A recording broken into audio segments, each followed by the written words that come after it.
Good morning. Good morning. This is Elizabeth Griffin, your indie author from South Philadelphia, and welcome back to my channel. If you haven't subscribed, please take a moment and do so, and definitely share this video with others. So it is early Saturday, and I'm in my room. I don't know if you can hear the birds chirping outside my window, but they have been going at it for hours. I have clothes and shoes strewn all across my room, but I'll organize that later. Right now, I'm in a reflective mode, and I've been wanting to make this video for the longest. I just didn't know how to broach the subject. I wasn't sure where to begin. There's so many thoughts going on inside my head. Where do I start? Okay, I'm a 57-year-old Black woman who is currently single. I have 4 adult children, and I am looking for companionship.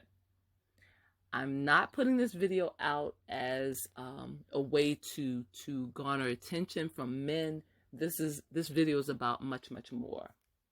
I've tried several dating sites, but I have never actually gone out on a date. The caliber of men that I've encountered on those sites are simply not for me. This isn't a statement putting down dating apps. I understand that I am not of the typical age for dating, and I accept that knowledge without judgment.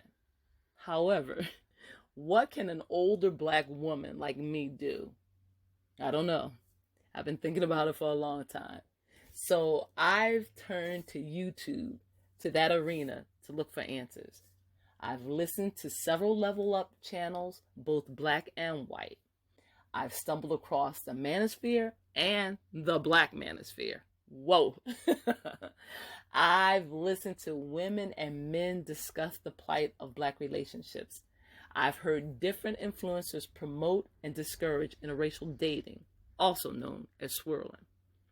There are lots of discussions on Black women being overweight. Oh, let me correct. Too overweight, too old, too educated, too hypergamous. I've also listened to heated discussions about settling for men who will only impregnate a woman and then leave. Some YouTubers talk about seeking therapy as well as focusing on mental and physical health. Others have advised Black women to happily accept their Afrocentric features and to divest from the so-called Eurocentric standard of beauty. What do you think? Let me know. Leave a comment below. I have heard the failure of relationships blamed on Black women, Black men, the government, colorism, tokenism, misogyny, misandry, self-hatred, lack of finances. The list. Let me get my words right. The list can go on and on and on. And it has. I have listened quietly and not so quietly as certain comments by influencers has triggered me. I have lost lots of control in listening to some of the things that has been said. I have tried desperately to not hit the dislike button or like button. But I have subscribed and unsubscribed plenty of times. I have thought logically and not so logically about all that was said and the things that should have been said. I have analyzed how some YouTubers control the narrative of their platforms by manipulating and silencing the callers that reach out to their channel. This has been done in a positive way as well as a negative way. But there is no judgment here. The takeaway for me in all of the discussions that I've heard on YouTube is this. I am solely in charge of my life. I'm responsible for my happiness. There was a time when I was overweight by medical standards, but I didn't care. There was a time that I had given up on love and happiness after my children became grown. I only wore hospital scrubs to work, and I didn't care whether I had holes in my sneakers or not. Sometimes I would wear black socks to hide the holes. I thought nobody noticed, but obviously they did. What I'm saying is personal and private, but I say this because it's true. Older women are not valued in this society. Once a woman has produced children and has aged, she is discarded by so many. A woman like that, a woman like me, feels like they're invisible. And I, like so many others, have vanished in the eyes of many, despite my children wanting me to live my life as I'd done in the past. They remember my love of music and salsa dancing. They remember my love of books and education. They watched my passion for life fade away, but my children continue to love me and support me. If you are wondering what changed my life, well, it was God and prayer. It was also the death of friends and family members. I was truly unhappy, and I realized after their passing that life is precious and you only get one chance to affect the world and the people around you, the people that you love. Also, on a positive note, a very handsome young man smiled at me and spoke politely to me once. He didn't seem to judge my invisible attire. He acknowledged me, and when he did so, I felt alive. He was tall, muscular, and a hottie, as my girlfriend Retta would say. Those events were the catalyst for my change.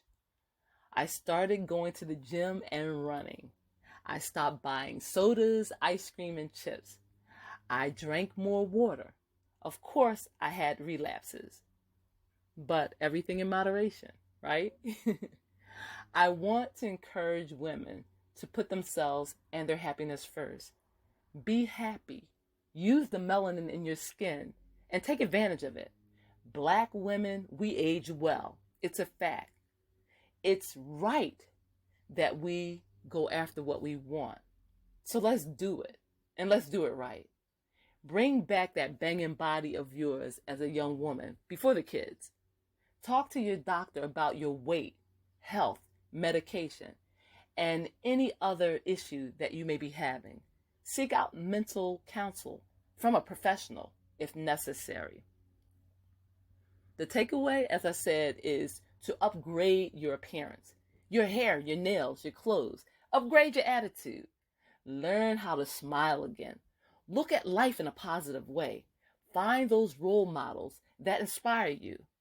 I look at Tina Turner and her much younger husband. I look at Melanie Hobson and her rich husband. I look at former President Barack Obama and Michelle, the First Lady. Obama. Got to get it in there, right? The whole name. I have role models for every aspect of my life, for everything that I do. And I try to always stay positive. Shonda Rhimes, the creator of Grey's Anatomy, influences my writing career. Many best-selling romance authors inspire me to write better and to produce more. Music puts me in a good mood and allows me to dance. I listen to YouTubers that are motivational speakers. I try to vary what I hear on YouTube because if you listen to one particular platform, you may become discouraged or you may become depressed. So I try to vary that as well. I want to say that in looking at all these YouTubers, that I gather the good information and I ignore the not so good information. And what I want to say to Black women and women in general is live your life, make your rules, and change the ones that you don't like. I have one last thing to say before I go. I have never chased men with money because I've always been concerned with generating my own and passing that wealth down to my children through my writing career. I work hard because I can, thank God, and it feels good to achieve. So please, Black women and women in general, take care of yourself.